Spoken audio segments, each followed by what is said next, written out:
Hello दोस्तों, स्वागत है आपका एक नई कहानी में। तो चलिए शुरू करते हैं। आज की कहानी हमारी है बिहार के एक छोटे से गांव से।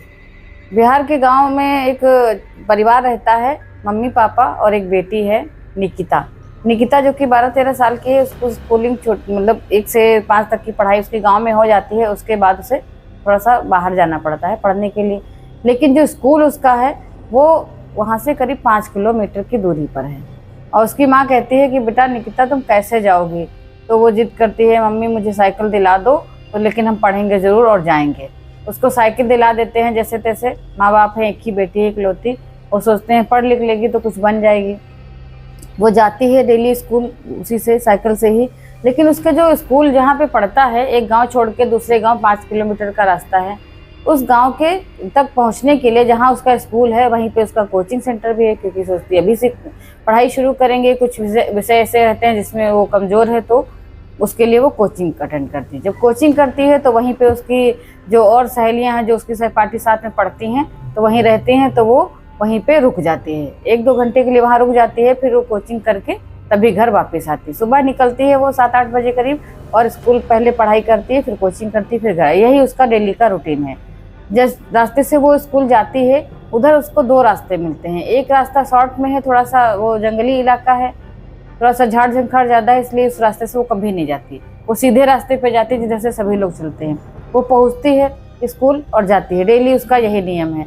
एक दिन क्या होता है, वो वापस जब स्कूल से आ रही थी कोचिंग करने के बाद शाम में, तो उसके जो पीछे की साइकिल का जो टायर था वो पंचर हो गया। जब सारी हवा निकल गई उसकी, और उसने पिट्ठू बैग भी लिया हुआ है, उसे बोतल भी उसने रखी हुई है।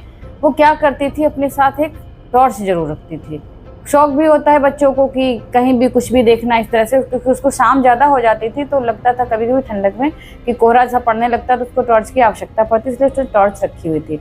लेकिन उस समय गर्मी थी, ठंडक नहीं था, ठंडक का मौसम नहीं था। उसको दिखाई भी पड़ा था अब टायर जब पंचर है तो कहाँ तक वो घसीटे। और उस रास्ते में जहाँ पे मोड़ आता था, वहाँ से जहाँ से 2 रास्ते दिखाई पड़ते थे, वहाँ पे क्या था कि अभी 3 किलोमीटर लंबा रास्ता था, जहाँ से वो सीधी सड़क थी, जहाँ पे सभी लोग मिला करते थे उसको। वहाँ उसको सुनसान भी नहीं रहता था।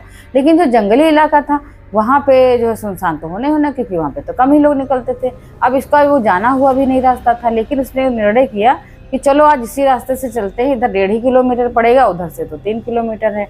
अब वो अपना बैग जो है कंधे पे टांगती है, फिर कहीं उस पर टांगती, सोचती है चलो चलते हैं।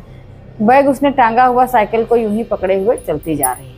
चलते चलते उसको जैसे वो जंगली इलाका पड़ता है थोड़ा सा, वो वहाँ पे पहुँचती है।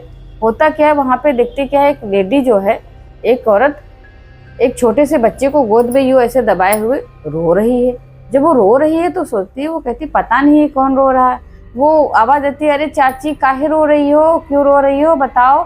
तो चाची चाची करके आगे बढ़ती है, लेकिन जैसे ही उसको टच करती है, यूं टच किया नहीं, वो पीछे पलटती है। ये बड़ा सा मुंह खुला हुआ देख करके वो इतना तेजी से डर जाती है कि वो वहीं के जो है इतनी तेज भागना शुरू करती है। बैग उसका वहीं पड़ा, छोड़ दिया, एकदम से भागती जा रही है। पता नहीं कब उसको चक्कर आ जाता है और वो वहीं गिर जाती है साइड में। वो रास्ता भूल जाती है, इधर की उधर जाने कहाँ जा करके उसे लगता है कि वो कोई बड़ी सी जगह पे आ गई बाउंड्री के अंदर, और वो वहीं पे गिर के बेहोश हो जाती है।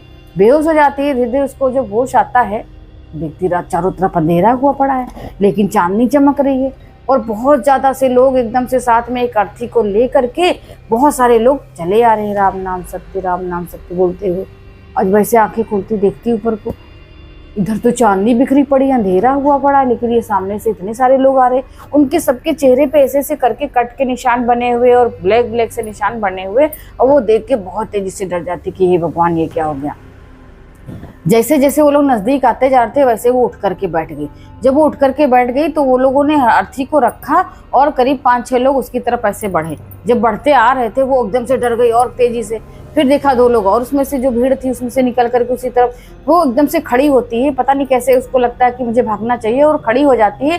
तब तक वो लोग और उसके करीब आ जाते हैं। फिर ये देखती आओ ना देखो ताओ ऐसे करके भागती जा रही है। और पीछे पीछे वो लोग भी वो भागते हुए जाती है। लेकिन जहाँ पे वो बड़ी सी फील्ड में है भी, वो थोड़ा सा राउंड ऐसे घूमती है। पेड़ के पास से आगे देखती क्या है, बहुत विशाल बड़ा सा भव्य मंदिर बना हुआ है।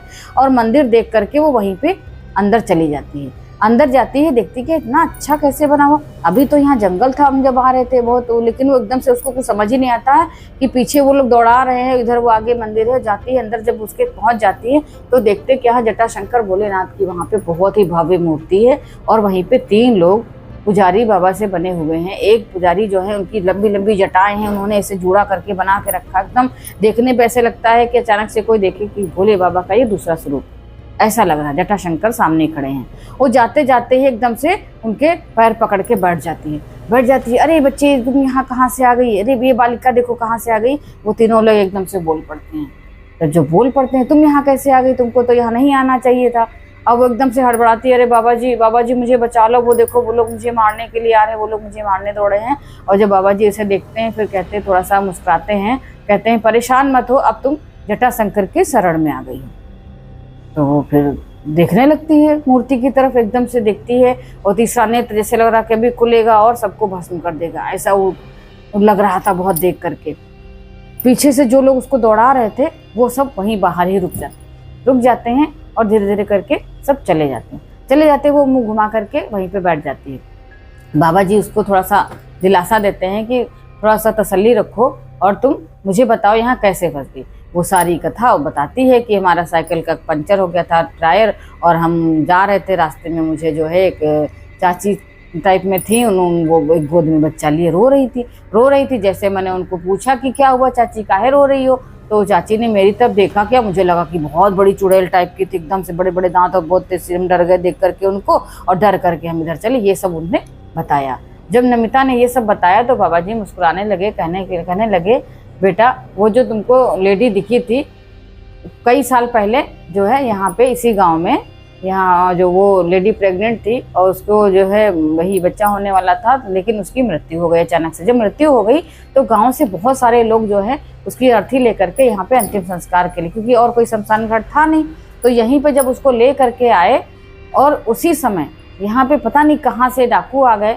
यहाँ पहले बहुत, वैसे भी इलाका ये काफ़ी पिछड़ा हुआ है, यहाँ पे चोर डकैत बहुत ज़्यादा हैं। तो डाकू लोग जब आए और उसका जो है अंतिम संस्कार नहीं होने दिया, और बहुत लोगों को जो है मार काट के सारा जो है उनका जो भी उनके पास था वो सब लूट के ले गए। इतनी लाशें यहाँ पे बिछ गई, सारे इस लोगों को तो मार ही डाला, और उसकी तो वो तो अर्थी थी उस लेडी की। तो जब वो मार के चले गए, रात हो गई, शाम से मतलब जब वो आए थे उसके बाद रात हो गई। रात के बाद सुबह जब हुई तो सुबह एक लकड़हारा उसी गाँव से लकड़ी काटने के लिए आया।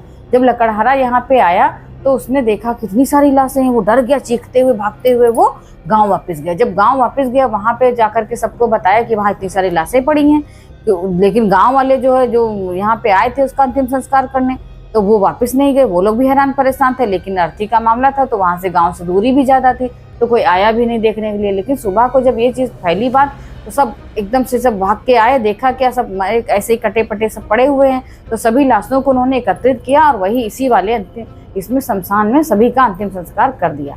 संस्कार तो कर दिया, लेकिन उसके बाद का जो भी क्रियाक्रम होता है वो उन लोगों ने कुछ नहीं, क्योंकि इतने जो ज्यादा लोग थे, किसका वो लोग पिंडदान करते।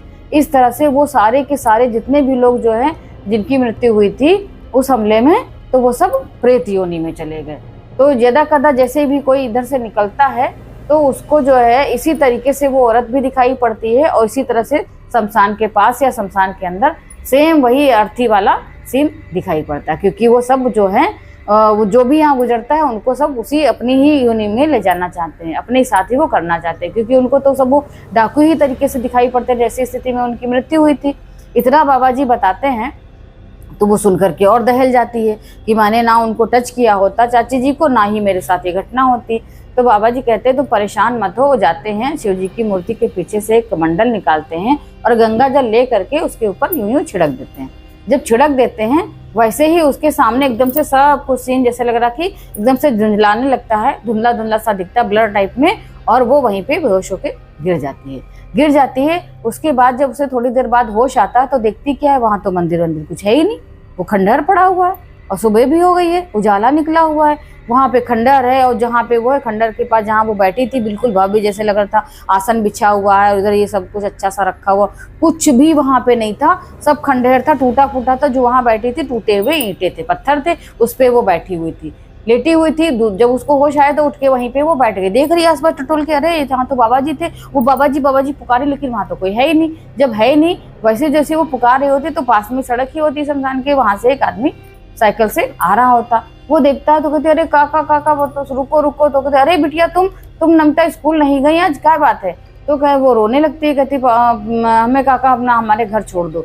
तो भाई वो कहते ठीक है आ जाओ, और वो जाके उनके साथ बैठ जाती है साइकिल पे, और फिर पूरा वृतांत वो बताती, क्योंकि वो डरी हुई होती है। वो कहती काका हमें पहले ले चलो घर, फिर हम रास्ते में सारी बात बताते हैं। अब वो काका को भी सारी A to Z बात बता देती है। तो काका भी कहते हैं जो तुमको पंडित जी ने बात बताई है यहाँ पे उस प्रेग्नेंट औरत की, और बाकी जो जितने लोग अर्थी में उसकी आए थे उन लोगों को डाकू ने मारा था, तो ये तो बात बिल्कुल सच है। लेकिन पुजारी महाराज की जो बात बताई है वो तो हो ही नहीं सकता, क्योंकि यहाँ तो मैं बहुत सालों से जान रहा हूँ, काफी सालों से, जब ये कांड हुआ था उसके पहले से ही जान रहा हूँ। तो लोग बताते हैं कि यहाँ पे मंदिर जो है इतना भव्य तो था ही नहीं, मंदिर तो वैसे खंडर हुआ पड़ा है, यहाँ पे तो कुछ भी नहीं। हाँ, भोले बाबा की मूर्ति जरूर, जो लोग आते हैं तो नमन करके प्रणाम करके चले जाते हैं मत्था टेक के, लेकिन इसका अभी कोई उद्धार नहीं हुआ, मंदिर तो नहीं फिर से बना है, मंदिर तो ऐसे ही पड़ा है बहुत सालों से।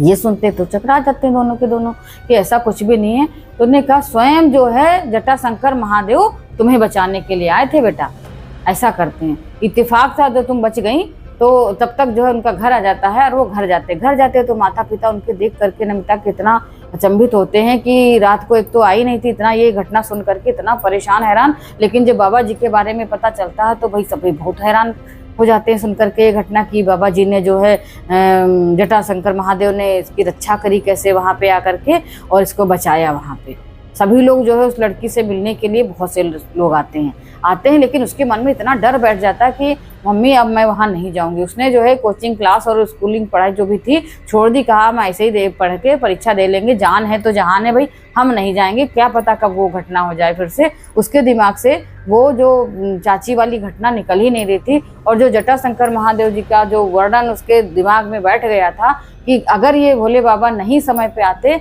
स्वयं प्रभु हमें बचाने के लिए आए, नहीं तो हमारा क्या से क्या हो जाता, हमारी तो जान ही नहीं बचती। मम्मी अब हम बिल्कुल स्कूल नहीं जाएंगे। उसके बाद माता पिता उसके कहते हैं कहो तुम आ गई सकुशल, नहीं तो हम सुबह जाते वहाँ पे पुलिस में रिपोर्ट कराते कि भाई हमारी बेटी जो है गायब है।